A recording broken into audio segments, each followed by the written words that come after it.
네, 3월 16일 장윤선의 취재 편의점 시작하겠습니다.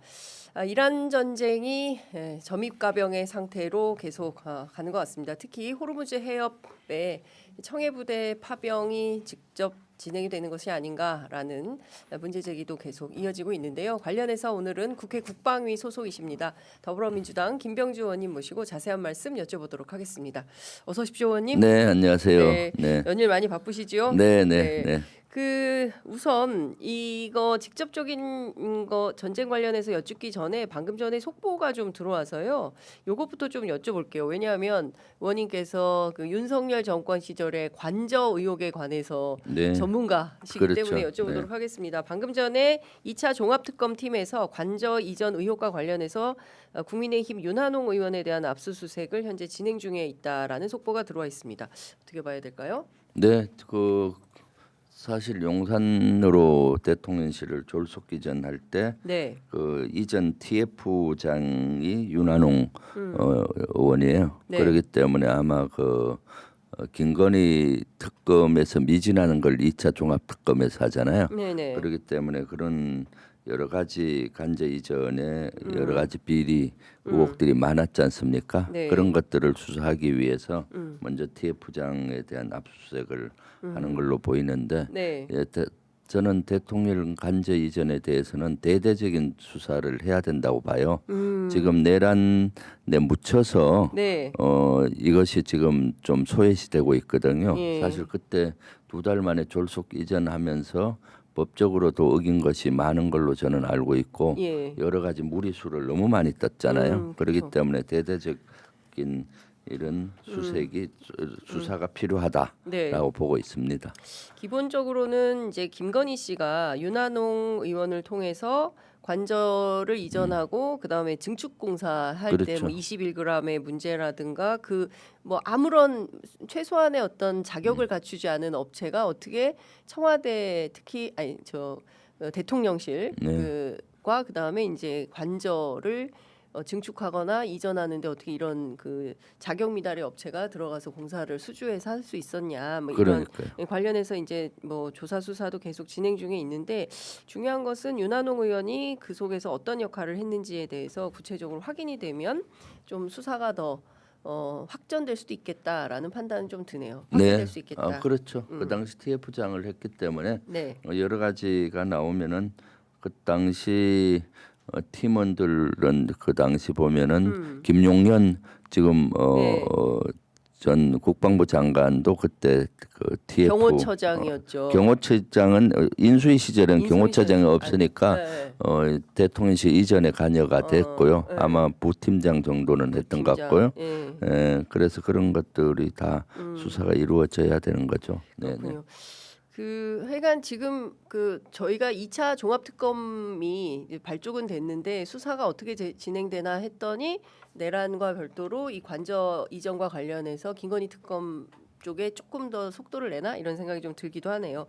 관련해서는 조금 더 정확한 사실이 들어오는 대로 또 추가해서 보도해드리도록 하겠습니다. 그래서 종합특검에서 지난주에는 이제 합참 의장부터 해서 이제 수사가 시작이 됐거든요. 네. 왜냐하면 그동안 합참 의장은 12.3 비상계엄할 때 김용현 그 당시 국방부 장관 바로 옆에서 네. 합참에서 지휘를 했었고 그리고 합참의 계엄사령부를 설치되기 전에 네. 계엄가가 주도해서 계엄 사령부를 설치했거든요. 예. 그런 것들이 다 합참이 그 부하인 거고 수방사나 특전사가 계엄군으로 투입이 돼서 국회를 막 유린하는데 부하들이 법적으로 위헌적인 걸 하고 있는데도 방치했지 않습니까? 네네네. 그런데도 불구하고 제대로 된 수사가 이루어지지 않았는데 종합특검에서 그런 것까지 이제 좀 적극적으로 하고 네. 있다라고 보여집니다. 그러니까 어떤 목적에서 관저 이전을 네. 실행했나 2달 그렇죠. 만에 네, 왜 네. 간 거냐. 그렇죠. 단순히 무슨 뭐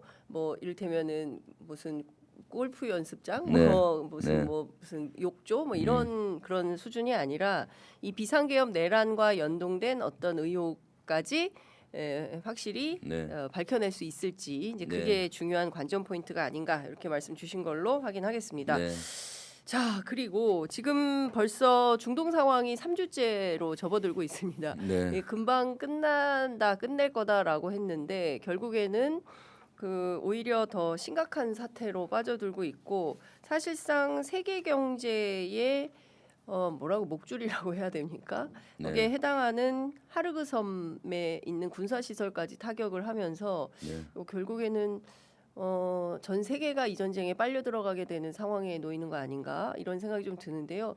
주말 사이 벌어진 전황 의원님께서는 어떻게 보십니까? 지금 실제 주말에 가장 큰 이슈가 실제 그 파병 요청. 그러니까요. 예, 예. 않습니까? 5개국에 갑자기 대해서 5개국에 대한 파병 네, 요청을 중국, 했죠. 우리 예. 나라와 일본, 또 영국, 영국, 프랑스. 프랑스 5개국에 대해서 트럼프가 군함을 보내달라는 식으로 이제 파병 요청을 했는데 그것이 주말에 아주 큰 이슈였죠. 네, 네, 오늘 네. 일면 머리 기사가 네. 전부 이겁니다. 네, 네. 그래서 그것은 미국 트럼프 대통령이 왜 그걸 요구했는지 의도를 읽는 것이 대단히 중요하다고 봐요. 트럼프의 의도가 뭐냐? 네, 예. 미국의 의도가 뭐냐?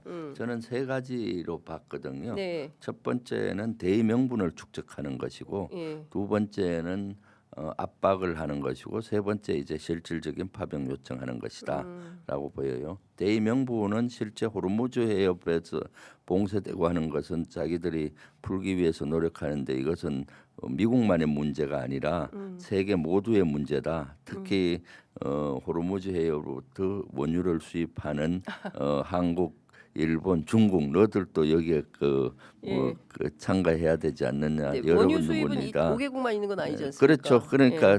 그리고 이제 독일, 프랑스와 영국을 또 끌고 들어갔잖아요. 네. 그러니까 그런 대의 명분 여러 나라가 같이 참여 이것은 고통도 같이 분담해야 되고 위험도 같이 분담해야 된다. 근데 호르무즈는 해협은 미국의 문제만 아니다. 같이 해야 된다는 대의 명분을 축적하는 것이 가장 큰 그거라고 보고요.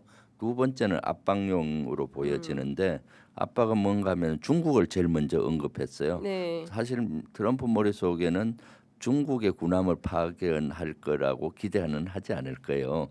중국이. 네. 절대로 중국은 군함을 파견하지 중국을 압박하는 거죠. 예. 압박해서 중국이 무슨 역할을 해야 된다. 특히 중국은 이란하고의 관계가 밀접하지 않습니까? 예. 그래서 어떤 역할 분담이나 역할을 해야 된다. 그리고 또 좀 얼마 있으면은 미중 정상회담 있잖아요. 네. 그래서 군함 파견하려고 했는데 너들 안 했지. 다른 거 그럼 내놔. 이렇게 할 수가 있는 거고요. 예. 그리고 세계 여러 나라들에게도 압박을 하는 거죠. 그러면서 이제 실질적인 세 번째 파병도 원하는 것 같아요. 네. 왜냐하면은 실질적으로 나토에 여러 나라가 있는데 네. 꼭 찍어서 영국과 프랑스를 얘기했지 않습니까? 예. 영국과 프랑스는 호르무즈 해협을 통해서 원유 수입이 그렇게 많지는 않아요. 예. 그런데도 나토의 여러 나라 중에 두 나라만 찍은 이유는 두 나라가 전투 능력이 강해요. 네. 실질적으로 호르무즈에서 군사력을 함정이나 파견할 수 있는 나라들이기 때문에 네. 두 나라와 또 우리 대한민국과 일본 그런 능력이 있지 않습니까? 예. 그렇기 때문에 실질적인 파병을 세 번째로 요구한 것 같다라고 저는 보고 있거든요. 네, 이러한 네. 세 가지 의도를 좀 읽고 네. 대응을 해야 된다라고 보고 있습니다. 그렇군요. 그 앞서 이제 말씀 주신 대로 대의 명분 가운데 이것은 그 비단 미국만의 문제가 아니다라고 했는데 네. 다른 나라들은 전쟁을 하라고 촉구한 바가 없습니다. 근데 네. 이 전쟁을 일으킨 것은 사실은 이스라엘과 미국이 중심이 된 거고 국제사회는 사실 이런 전쟁 왜 하냐 이 전쟁 하지 마라. 그리고 특히 중국 같은 경우에는 이 분쟁을 즉각 중단하라라고 초반부터 계속 요구를 하고 있는 건데 그 이스라엘이 미국을 미국이 세계를 끌어들이는 형국이 되는 거 아닌가라는 생각이 좀 드는데요. 네, 그렇죠. 대의 명분은 사실은 여러 나라가 같이 하는 다국적군을 편성하면 많은 참가하면 할수록 대의 명분이 국제적인 대의 명분은 강해지는 거거든요. 네. 그래서 과거 이라크전이나 아프간전에서도 어떻게든 많은 나라를 참가시키려고 했어요. 그래서 아프간전 같은 거나 이라크전 할 때 현재 다국적군이 34개국이다. 현재 37개국이다. 예. 현재 40개국이다. 이런 데이터를 막 얘기하면서 세계가 이렇게 호응해 주고 있다. 그중에 일부는 두세 명 네. 그 연락반을 보내는데도 파병 예. 국가로 포함을 다국적군으로 포함을 하고 그런 거거든요. 네. 그럼 지금은 미국과 이스라엘이 이란을 공격하는데 이렇게 5개 나라에 요구하게 되면은 네. 어떤 형태든 참여할 수 있잖아요. 그렇게 되면 봐라.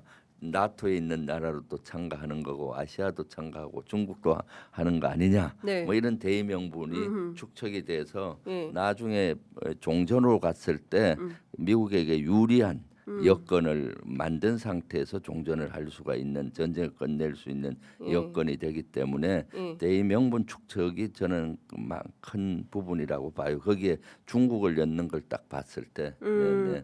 근데 이제 앞서 의원님 말씀 주신 대로 중국이 파병할 리는 만무하고 그러나 뭐 한국이나 일본이나 프랑스나 영국, 나토 그래서 미국하고 동맹 국가여서 파병이 가능한 그런 조건을 갖추긴 했지만 중국은 그런 상황이 전혀 아니기 때문에 역할을 해라. 일종의 이제 압박, 중국을 먼저 언급하면서 중국에게 무슨 역할을 맡긴다고 말씀을 주셨는데 여기서 중국이 할 수 있는 역할이라는 게 있을까요? 뭐 물밑 많죠. 중국이 할 수 있는 건 물밑 협상을 주도할 수도 있고 미국은 지금 이제 전쟁을 끝내고 싶어 할 겁니다.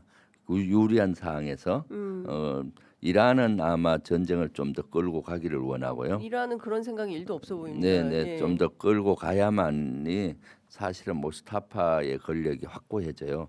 지금 최고 지도자로 임명은 됐지만은 네. 아직 권력이 확고하지 않거든요. 예. 그렇기 때문에 이란 입장에서는 좀 더 제2전선을 유지하면서 끌고 가서 유리한 상태에서 종전이 돼야 된다고 보고 있는 거거든요. 네. 이란은 피해가 엄청나게 크고 종전이 됐을 때 전후 복구비도 엄청나게 많이 들기 때문에 네. 자기들에게 최대한 유리한 상황으로 끌고 가야 되기 때문에 조금 더 끌고 가면서 그런 여건을 만들려고 하잖아요. 지금은 일방적으로 얻어 터지기만 했잖아요. 예. 조금 물론 그 중동이나 이런데 대응은 하긴 했지만은 이란이 네. 그러기 때문에 장기전으로 가려고 하는 것 같고 그런 가운데서 이제 중국과 이란은 대단히 가까운 나라고 또 이란의 원유의 80%가 중국으로 수출해요. 그렇죠. 중국은 물론 한 13% 수입, 중국은 수입량이 원체 많기 때문에 중국 전체 수입량이 한 13% 정도가 이란인데 예. 이란의 원유 수출의 한 80% 정도가 예. 대다수 중국에 의존하고 있는 상황이다 보니까 중국의 영향력이 큰 거죠 이란에게는. 네. 그러면 물밑에서 협상을 하는데 예. 역할을 할 수가 있잖아요. 결제도 네. 위안화 결제를 그러니까요. 받아준 거죠. 네. 예. 그렇기 때문에 그런 걸 할 수도 있고 또 미중 정상회담 하면서 이제 함정 파견 너들 안 했으니까 다른 거 내놔라. 호토류 같은 거 내놔라라고 요구할 요구할 수도 수가 있는 있다. 거죠. 네. 예. 그러니까 어떤 또 다른 양보를 얻기 위해서 중국을 끼워 넣은 것이다. 네. 이렇게 봐야 된다. 네. 이제 근데 이제 그리고 지금 중국을 엮는 순간에 세계에서는 어떻게 인식하나? 아 맞아, 호르무즈 해협의 문제는 미국과 이스라엘만의 문제가 아니다. 아시아의 문제이기도 하고 유럽의 문제이기도 하고 세계의 문제다라는 걸 더 인식을 하게 되잖아요. 네네. 그런 고도의 어떤 정치적인 그런 구사를 한 것 같아요. 네. 네. 일단 이제 중요한 건 앞서 의원님께서도 말씀 주신 듯이 이 청해부대 파병 문제를 우리가 결정을 해야 되는 건데요. 이제 각국의 반응을 보면 영국도 프랑스도 그리고 심지어 일본 같은 경우에는 다카이치 사나이가 19일 날 트럼프 대통령과 미일 정상회담을 앞두고 있어서 매우 곤혹스러운 이런 상황인데 각국이 다들 조금씩 회피를 하는 것 같아요. 그렇다면 우리는 어떻게 해야 되느냐? 즉각적인 파병 요구에 응답을 해야 되느냐? 아니면 어떤 전략을 펴야 되는 것이냐? 우리도 아주 신중해야죠. 이제 사실은 여기에 대해서 즉각적으로 하는 것은 맞지 않고요. 너무 위험하거든요. 여러 가지 고려를 해야 되는 겁니다. 네. 중동의 복잡한 정치상, 특히 이란과의 적대국이 되는 것은 대단히 우리에게 위험이 되지 않습니까? 네. 그래서 중동의 복잡한 정치 상황을 고려해야 되는 거고 예. 또 한 측면은 한미 동맹도 고려해야 되는 것이고 네. 또 하나는 우리 선박들 안전 예. 그리고 또 제일 중요한 것 중에 하나는 우리 파병 나간다면은 방병 부대의 예. 안전까지도 다각적으로 검토해야 되고 예. 그러면서 주변국이 요구 받았던 5개 나라가 어떻게 하는지까지 같이 검토해서 보면서 저는 보수적으로 신중 검토다. 예. 가급적이면 안 하는 게 좋다. 예. 그런데 한다면은 예. 시간 끌기 작전으로 가야 된다. 시간 끌기. 왜냐하면 어느 예. 정도 시간을 끌다 보면은 예. 호르무즈 해협이 안정화될 거 아니에요. 그래서 아. 프랑스가 예. 어디에서 반응은 안정이 되면은 호르무즈 안정이 되면은 우리가 연합 전력으로 보내겠다 네. 이런 거거든요. 그렇죠. 예. 어느 정도 안정이 되면은 뭐 가는 그런 것처럼 조금 더 시간을 끌 필요가 있는 거죠. 예. 그래서 그렇게 하려면은 사실은 먼저 연락반을 파견하고 연락반. 연락반을 그 미 중부사 산하의 저긴 아마 예. 중부사령부하고 예. 5함대가 또 해상 작전을 할 거예요. 예. 중부사 밑에는 해공군이 있는데 예. 5함대가 할 텐데 예. 그런데 물론 지금도 5함대는 청해부대와의 교신을 위해서 연락반이 가 있을 겁니다. 네. 그렇지만 추가적으로 연락반을 음. 보내고 하면 일단은 형식은 파병이 되잖아요. 그러니까 예. 그러면서 사실은 청해부대를 갖는 경우는 임무를 확장을 시켜야 돼요. 예. 지금 청해부대의 임무는 예. 아덴만 예. 소말리아 해적 소탕 또 예. 그런 해적 소탕을 위해서 아덴만에 국한돼 그쵸. 있는데 예. 그 호르무즈 해역과 페르시아만까지 확장하려면은 국회 동의가 필요할 걸로 보여요. 네네. 원래 예외 조항이 있는데 우리 교민들을 보호, 국민들을 보호하기 위해서는 청해부대가 세계 어디든 갈 수 있다라는 네. 조항은 있어요. 음흠. 그래서 아프리카까지 가서 우리 교민 구출 작전을 한 적이 있거든요. 네네네. 그런데 지금 여기는 전쟁터지 않습니까? 그렇죠. 그리고 가면은 다국적군의 이름으로 감유해서 하기 때문에 예. 국회 동의가 아마 필요할 걸로 보여요. 예. 그럼 국회 동의도 한 시간 끌기 작전의 한 변수가 될 수 있잖아요. 시간 끌기. 네. 예. 예. 그러니 사실 호르무즈 지금 해협에서 이루어지는 특히 이란과의 전쟁에서 조금 더 이스라엘과 미국은 실제 전투력이 강하니까 예. 많은 미사일 체계라든가 핵시설을 파괴됐고 예. 지금 드론 체계라든가 이런 걸 하고 있고요. 네. 그리고 또 아마 모르긴 몰라도 이제 지상 작전을 일부 제한적으로 준비를 하는 정황들이 나오지 않습니까? 지금 일본에 있는 해병대 2,500명이 이동하고 있고 네. 그리고 그 호르무즈 해협에 있는 섬 하르그 섬도 이제 예. 군사 시설은 공격하고 했잖아요. 예. 그래서 아마 일종의 그런 지상군을 호르무즈 해협에 있는 주요 섬에 통제하는 수단으로 이렇게 작전을 하지 않을까 싶어요. 네. 하나하나 여쭤볼게요. 일단 이제 국회 동의와 관련해서 의원님께서는 파병에 기본적으로는 반대한다는 입장이신 거죠. 이 전쟁에 우리가 군인을 보내서 예를 들어서 지금 이 위험한 형국에 호르무즈 해협에 우리가 들어가면 사실 다 죽는다고 봐야 되는 거죠. 아주 보수적으로 신중 접근해야 된다. 예. 안 된다라고 딱 하기에는 지금 어려울 수가 있거든요. 그렇기 때문에 보수적으로 접근해야 되는 거죠. 파병에 대해서는 보수적으로, 부정적 신중 검토.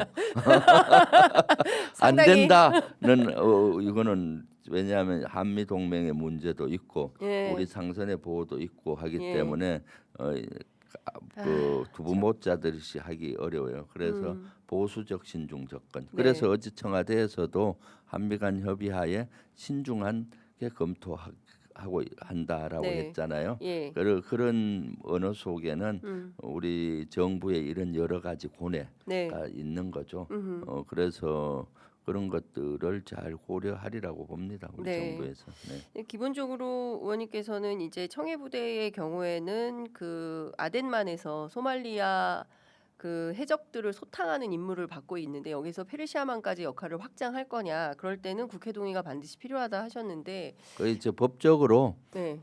실제 다툼의 여지는 있어요. 그래서 국방부에서 검토를 하고 있다 그러더라고요. 지금요. 우리 교민들 또는 우리 상선보호에 국한해서는 동의를 받을 필요가 없거든요. 예. 2020년도에 그런 적이 있었어요. 그때 2020년도에 네, 문재인 한번. 정부 때는 국회 동의를 받지 않고 그 그렇죠. 청해 부대를 파병한 바가 있습니다. 그때 그래서 되게 2020년에 1월달에 미국이 이란에 솔레이마니 혁명수비대 사령관을 제거했어요. 예, 그렇게 되니까 이란에서는 보복하겠다고 예, 미국 이란이 긴장이 고조가 되었고 또 호르무즈 해협이 위협을 받았거든요. 그때 미국도 다국적 군을 구성을 해서 보호하자 했는데 우리는 다국적 군에는 들어가지 않고 네, 우리 상선 단독 작전으로 상선 보호를 하겠다. 네, 그러면 우리 단독으로 상선 보호는 국회 동의가 필요 없거든요. 예, 그래서 그때 또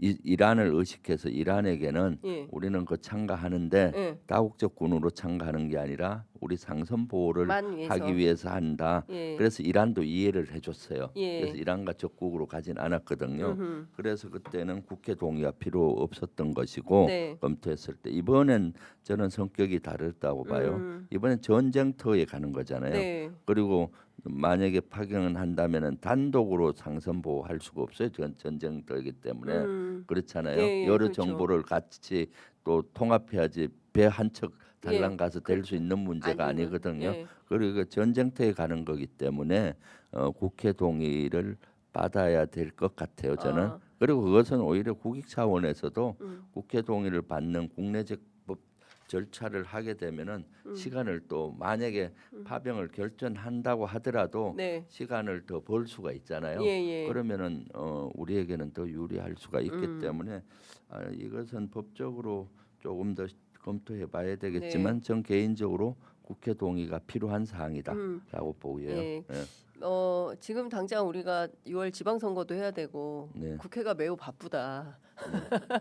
이런 것도 이유가 될 수 있겠죠. 그래서 최대한 좀 늦춰서 이 전쟁이 일정 정도 일단락 될 때까지 기다렸다가 그 절차를 밟는 게 필요하고 사실 우리는 미국으로부터 수차례 파병 요구를 받지 않았습니까? 특히 이제 노무현 정부 때도 이라크 전쟁에도 우리가 파병 그렇죠. 갈 거냐 말 거냐 이 파병 동의안을 둘러싸고도 상당히 극단적으로 여론이 갈라졌던 적이 있습니다. 당장 이번에도 참여연대를 비롯한 시민사회 단체들은 이 파병 이 침략 전쟁에 왜 우리 군이 파병을 해야 되느냐 반대다라는 입장을 일찌감치 피력을 좀 하고 있는 상황이어서 그렇죠. 이 이라크전 때도 보면은 초기부터 미국은 파병을 요청했어요. 네, 전쟁 초기부터 했는데 우리는 파병을 반대했었고 네, 그러다가 이제 어쩔 수 없이 주 전쟁이 끝나고 바그다드 점령한 후에 네, 한 3, 4개월 정도 지난 다음에 음, 공병 부대와 의료 부대를 그렇죠. 먼저 보냈고 예, 가장 안전한 지역을 예, 찾아서 보냈었고요. 예,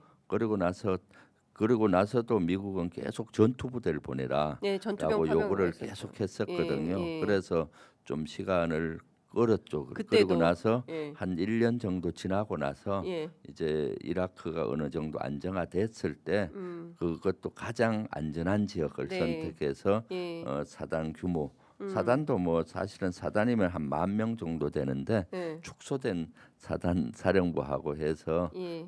자이툰 부대를 보낸 적이 있죠. 그렇죠. 네네. 예. 네.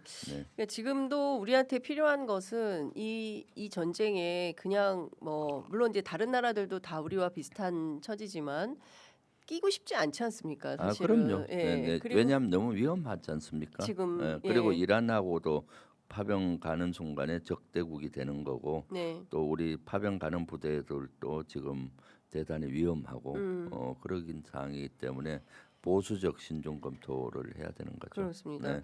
지금 그 미국의 트럼프가 출구 없는 전략을 쓰고 있다. 이 전쟁에 아무런 출구 전략이 없다. 이제 이런 비판이 나오고 있고, 근데 지금까지는 이제 하르그 섬에 그 군사 시설만 타격을 했는데 오늘 새벽 오늘 2시 45분에 나온 연합뉴스 보도를 보면 그 백악관 국가안보보좌관을 지낸 마이크 왈츠 유엔 미국 대사가 석유 수출 기지인 하르그 섬의 군사 시설 이외에도 에너지 인프라를 공습하는 방안도 배제하지 않고 있다 이런 주장을 했어요. 네. 그리고 정말 저 같아서는 상상을 불허하는 주장인데 장난삼아 좀 더 공격할 수도 있다 이런 발언을 하지 않았습니까? 네. 이것도 굉장히 아마 충격적인 미국은 건데요. 저는 이건 개인적인 순수 생각인데 네. 저는 그 2003년도 이라크전 때 중부사령부의 한국군 대표장교로 네. 파견 갔었죠, 가서 의원님. 네. 해서 지금 중부사령부가 이 전쟁을 지도하거든요. 네. 거기서 지금 무슨 상황이 일어나는지 그림이 그려져요. 중부사령관 생각이 지금 어떤 뭔지. 것일까 예. 거의 그림이 사실 아, 그려지고 그 얘기를 좀 있거든요. 해주세요, 의원님. 중부사령관은 지금 무슨 생각을 하고 있나? 그러니까요. 예. 그래서 제가 중동 호르무즈 지역하고 중동 지도를 매일매일 여러 번 보고 있는데 예. 아마 미국 입장에서는 이제 빨리 출구 전략을 쓰고 있다라고 보이고 이란은 장기전을 가면서 유리한 여건에서 예. 종전을 하려고 하는 것 같아요. 그러면 이제 가장 큰 지금 아킬레스가 어딘가면 이란의 아킬레스건은 저 호르무즈 해협에서 두 군데가 있는 것 같아요. 네. 하르그섬과 캐슘섬이 있어요. 캐슘섬. 예, 예. 하르그섬은 이란의 하여튼 경제적인 목줄이고요. 예. 거기 이란이 원유를 수출하는 데 있어서 90%가 그렇죠. 하르그섬이 예. 터미널 같은 역할을 네, 하기 네, 네. 때문에 그리고 이 하르그섬은 페르시아만 안쪽 그 이라크하고 이란 국경 지역 가까이 저 안쪽에 있어요. 거기를 지금 군사 시설을 공격했잖아요. 네, 근데 90군데나 이거를 이제 미국이 통제를 하고 싶어 할 거예요. 미국이. 예, 그럼 이제 소수 정예화된 부대들 예를 들어 해병대 지금 2,500명 예. 투입하고 예. 또 공수부대도 일부 준비한다는 얘기가 나오고 있었잖아요. 예. 그런 부대들을 투입을 해서 아마 하르그섬을 점령을 해서 통제해 버리면은 예. 이란의 경제적인 목줄을 확 찌어 버리는 거거든요. 예. 거기가 가장 이란의 급소인 거죠. 이란의 지금. 급소다. 네, 하르그섬. 그다음 예. 또 하나는 캐슘섬. 캐슘섬인데 그것은 호르무즈 해협고 좁은 해협 가까이에 있는 큰 섬이에요. 거기를 통제해 버리면은 예. 이제 호르무즈 해협을 봉쇄를 풀 수가 있거든요. 그래서 그런 데는 제한되게 예. 군사 작전을 해서 점령할 가능성도 있어요. 그러면은 이제 호르무즈 해협에서 항행의 자유가 보장되면은 예. 이제 그러네요. 미국 입장에서도 예. 좀 장기화 가더라도 예. 국제 유가가 안정이 되고 네. 통제가 가능하잖아요. 예. 그래서 아마 그 섬에 대한 작전을 만지작거리리라고 봐요. 그래서 제가 하르그섬을 먼저 군사 표적을 공격한 것도 유심히 봤더니 비행기장을 먼저 때리더라고요. 예. 그러면 이제 하르그섬에 이란으로부터 군사 물자가 보급되는 것을 제한할 수 있을 거고 예. 그래서 사전 그런 정지 작업을 하는 것이 아닌가라고 보여지는 거죠. 네. 그래서 그런 것들은 다양하게 이제 아마 이번 주가 좀 분수령이 될 것 같아요. 이번 주가 트럼프가 대대적인 공습을 하겠다고 지금 천명을 했고, 근데 이란 본토에 있는 표적들은 대부분 한 8, 90% 제거가 됐거든요. 예, 핵심 예. 표적은 예. 표적이 많지만 아주 핵심적으로에는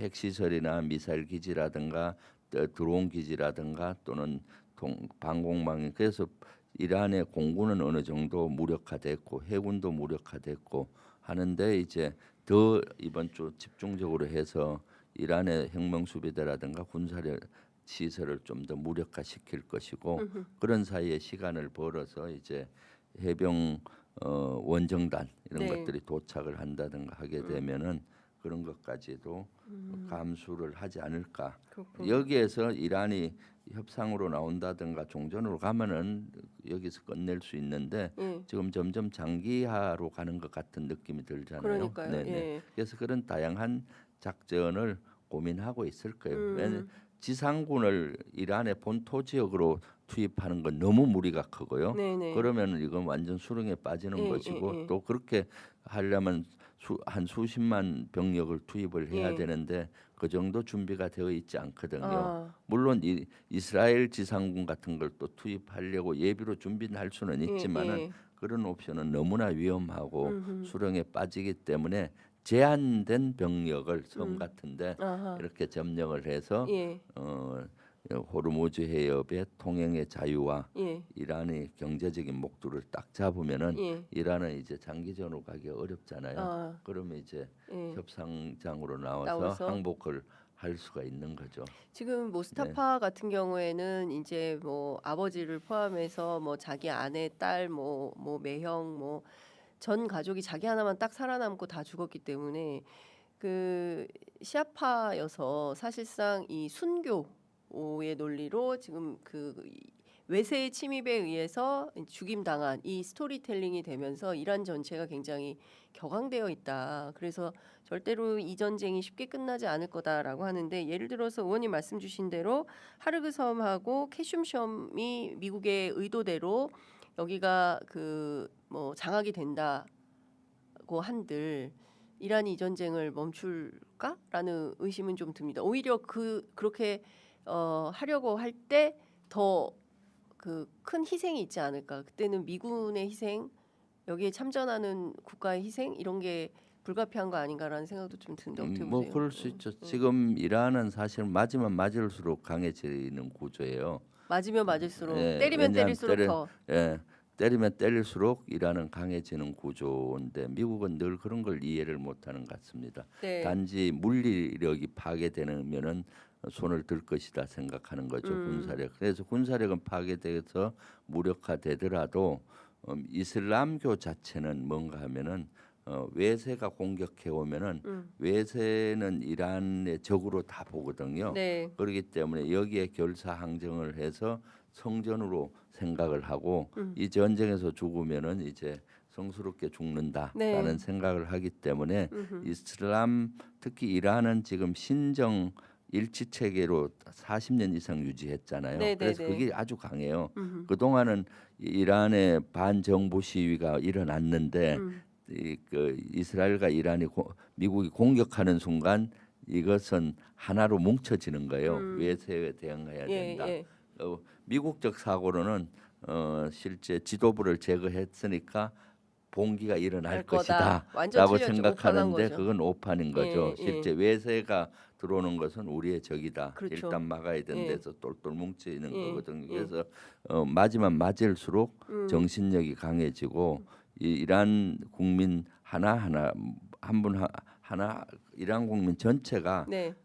군복 벗은 전사예요. 아. 그러니까 내가 이 성전에 참여한다 생각을 하게 되는 거거든요. 이론 전체 한 1억 네. 정도 되는 인구가. 네. 그렇게 되는 수가 있거든요. 그래서 사실은 대단히 어려운 수령으로 빠지는데 그렇지만은 그럼에도 불구하고 그래서 미국은 핵심 시설만 때리고 어느 정도 정권 교체까지 가려고 했는데 그게 지금 어려워지는 것 같고 네. 그래서 지금 호르무즈 해협 봉쇄를 푸는 선에서 끝내야 되지 않을까 네. 계산을 할 겁니다. 알겠습니다. 네. 지금 뭐 끝내라고 제작진이 지금 난리도 아. 아니어가지고 마무리를 해야 될 것 네, 같습니다. 네. 이제 네. 중요한 것은 네. 이라크 전쟁, 그 다음에 베트남 전쟁, 그 다음에 네. 소련 그리고 아프가니스탄 전쟁처럼 결국에는 미국이 이 전쟁을 어떻게 정리할 것인지 저희가 계속 이어지는 또 인터뷰를 통해서 더 깊게 경제적인 문제도 좀 짚어보도록 하겠습니다. 의원님 말씀은 오늘 여기까지 듣겠습니다. 네. 고맙습니다. 감사합니다.